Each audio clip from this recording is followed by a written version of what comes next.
Ask AJ.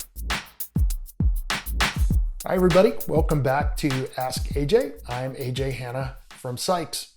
A few months ago, I attended a forum where back office leaders and global business service leaders from some of the largest organizations in the world were meeting to talk about their struggles with automation and use of intelligent automation technologies. And one of the interesting things that I found is in many cases, some of these organizations which market the use of tools or sell tools related to or enabled by things like natural language processing or machine learning or other forms of artificial intelligence don't actually use that technology in the service of their own business.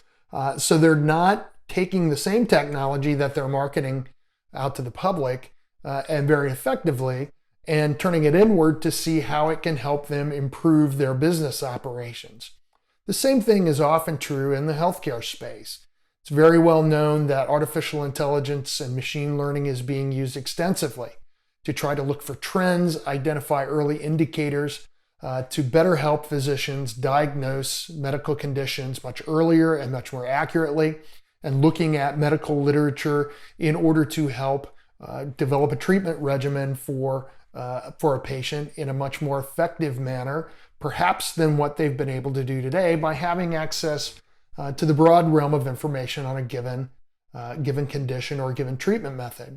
However, few of these organizations are also, in the same way that these technology organizations were not, using that information or using that technology to help better operate their businesses or to become more efficient. What do I mean by that? Well, one of the examples might be there are tons of claims data sets or data points that come in to a provider organization on a daily basis. There are millions of records of transactions, what happened with those claims, what happened when those claims were denied, did those claims get appealed, and so on.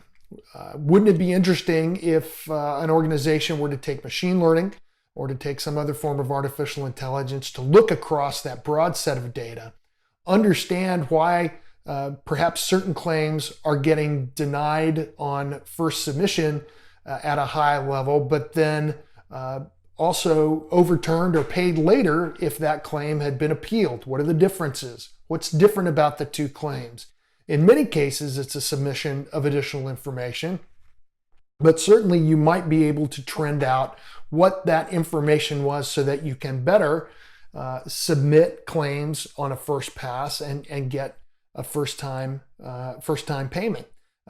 Certainly, it's important that initial claims payment rate is important to everyone, because every time a claim has to be touched, and that's true whether it's by the provider or by the payer, costs money and costs the health system money. So any opportunity that can be taken to try to trend those circumstances and find out why potentially claims are getting denied that end up getting paid later is a great benefit to health organizations. Now, you may ask the question, well, that makes sense. Why doesn't that happen more frequently? And I think part of the reason is because of the investment that is made in these tools and the amount of data that's required that has been curated and collated in a way that the technology can be used more effectively. But if you take that effort, if you go that extra step, I think what will be found is that there are tons of opportunities in the data sets that are available today to allow these healthcare organizations to operate much more efficiently and effectively. And so focusing not just on how they can better treat or diagnose, but how they can manage the financial aspect of the provision of that care and treatment in a much more effective way for the entire system.